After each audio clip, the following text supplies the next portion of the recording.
bizarrely, this is like one of 4 different sizes of Pajero that you could buy during the late 1990s and early 2000s. You started off with the Pajero Mini, launched in 1994, which was built to K-car dimensions, which means less than 1.5 metres wide, less than 3.5 metres long. So the same size as my Perodua Nippo, which is just remarkable. This is the slightly larger Junior, which was built on the same 2.2 metre wheelbase, but has an 1100cc producing about 80 brake horsepower. I mean, this is like if Land Rover decided to shrink the famous Land Rover down and build it on a mini platform. It's kind of a bit like that. And I've wanted to have a go in one for quite a long time, because I want to see if I can get my 4x4 kicks in something that is really quite small. It's an unusual package. Let's go and see what it's actually like to drive on the road. First thing that strikes you is first gear is very low, even though I've got a full transfer box to go into a proper low range gears. Here we go. So I'm having to change gear almost immediately. And it sounds like we're going really fast, and we're not.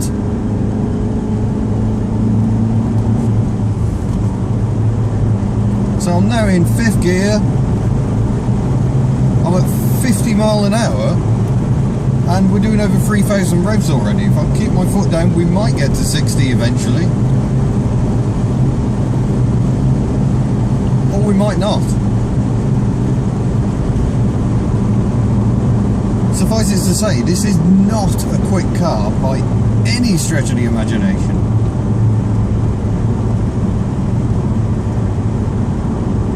It's very quiet and very civilised, but I can hear that engine buzzing away. And bizarrely, it handles just like a bigger 4x4. Got that same slightly wobbly sort of feel as a full-size Pajero. Incidentally, Pajero is a name that was used on the home market. Here in the UK, it was called the Shogun. Or rather, the bigger versions were. We got the Shogun Pin-In as an official Mitsubishi model, and we got the full-size Shogun. We didn't get the Junior and Mini in the UK. Perhaps the most bizarre spin-off from the Pajero Junior is the Flying Pug.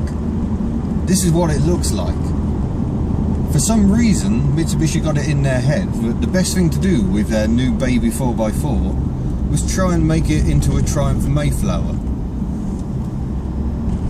Apparently the promotional literature reckoned it looked a bit like an FX4 taxi. I suppose it depends what sort of contact lenses you've got in.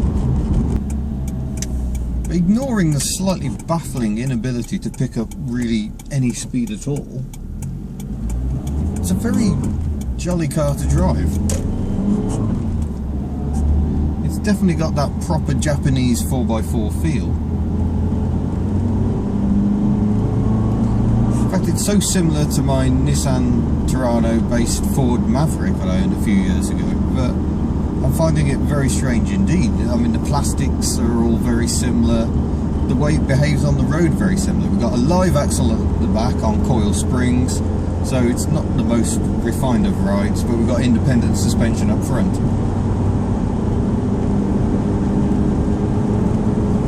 We've got steering that turns in very nicely, and it doesn't seem to roll around too much in the bends either.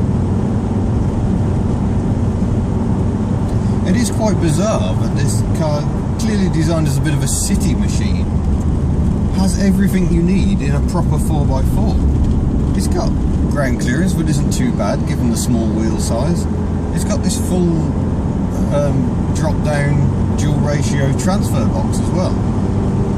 So I'm currently driving, we're in rear-wheel drive mode. I can select 4 high if I want the front end to engage. But to be honest, that's not a very good idea because there's no centre differential, so you'll wind the transmission up. But then you've got the proper 4 low range gears for crawling over rocks. There's a bit of a humming noise going on because this one's got roof bars on it. It's a practical working machine. But I have managed to get it up to 60 miles an hour now. It's taken a while, but we have got there. The engine's now doing about 3,700 revs. Oh, and I've got to slow down because there's a bin lorry taking away all my precious momentum.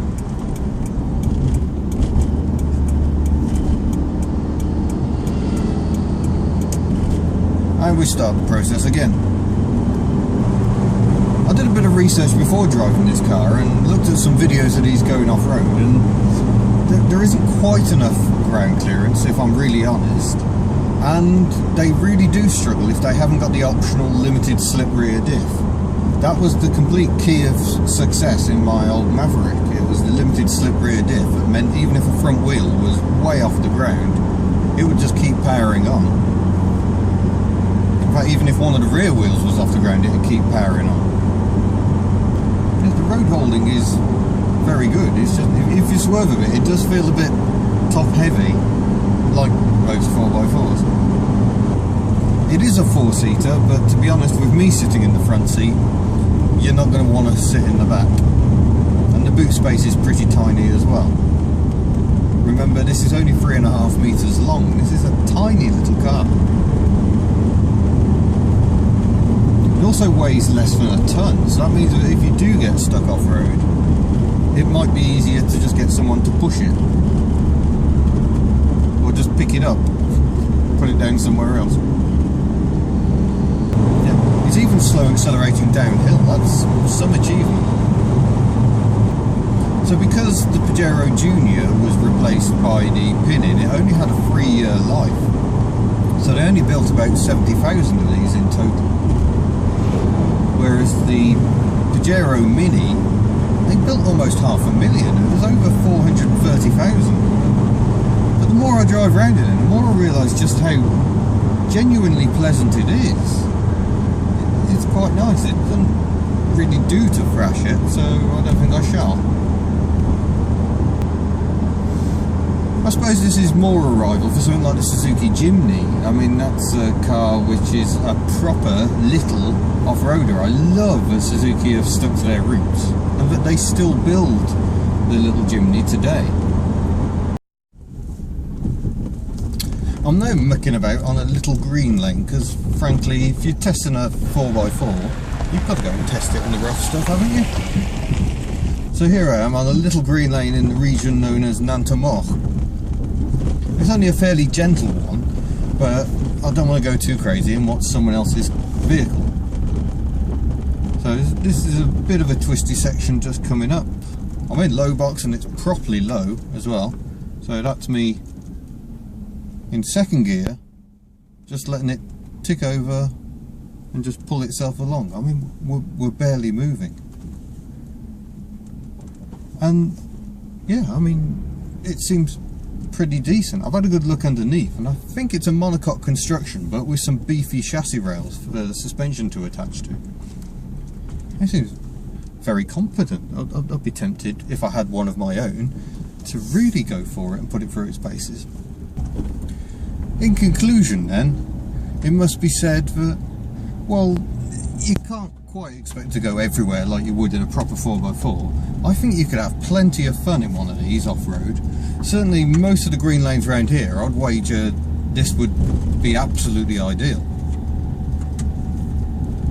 So if you're in the market for a cheap 4x4, don't really want the hideous running costs of something enormous, then the Pajero Junior could be well worth a look if you can find one.